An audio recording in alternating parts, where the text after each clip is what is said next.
中國外交部發言人毛寧在2025年3月至4月期間涉及多個外交議題的表態和回應，以下是綜合整理的最新講話要點。一、關於中美經貿摩擦與關稅問題。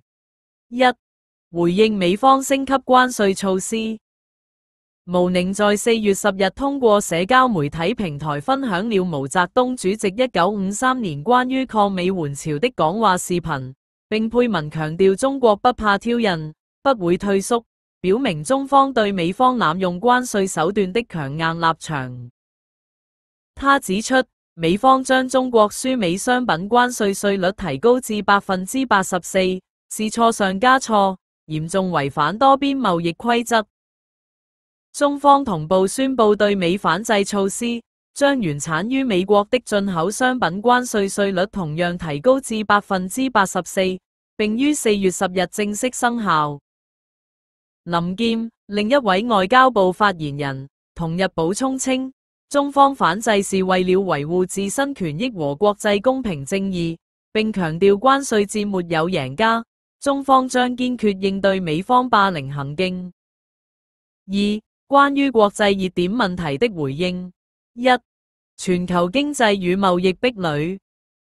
在3月20日的記者會上，毛寧針對經合組織 OECD 下調全球增長預期的報告表示，關稅等貿易壁壘不符合任何一方利益，中國將堅持對外開放，支持自由貿易和多邊貿易體制，與各國共同發展。二、加拿大公民在華被判死刑。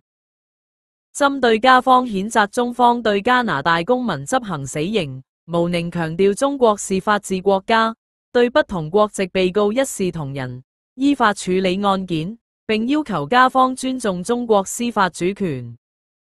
三、美國高校要求提供中國留學生信息。毛寧批評美方泛化國家安全概念，要求其停止對中國留學生的歧視性措施，並指出教育合作對促進美國經濟和科技發展具有積極作用。三、地區事務與雙邊關係。一、中日韓外長會與王毅訪日。毛寧在3月20日確認王毅外長將赴日本出席中日韓外長會並主持經濟高層對話，但未透露具體細節。此前在3月11日，他表示中日韓合作事宜仍在溝通中。二、南海與澳軍機事件。針對澳大利亞軍機侵入中國西沙領空，毛寧強調中方已採取必要措施，並指出中國海軍演訓符合國際法和通行做法。此外，他駁斥英國對南海局勢的指責，呼籲域外國家停止挑動矛盾。四、其他重要議題。一、反間諜法與外資環境。對於日本商界擔憂反間諜法影響投資，毛寧強調中國依法維護國家安全，合法經營的外企無需擔憂，並表示中國將繼續優化營商環境。二、涉疆與西藏問題。關於泰國代表團訪問新疆，毛寧建議向主管部門了解詳情。針對14世達賴的言論，他重申西藏是中國不可分割的一部分，活佛轉世須遵循國家法律和宗教儀軌。五、總體立場與政策宣示。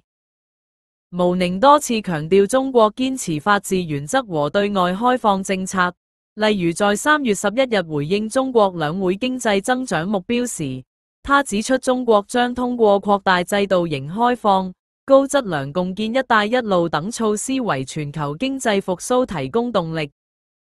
如需進一步了解具體議題的完整內容，可參考外交部官網發布的記者會實錄，鏈接1、網頁連結，鏈接2、網頁連結及相關新聞報導。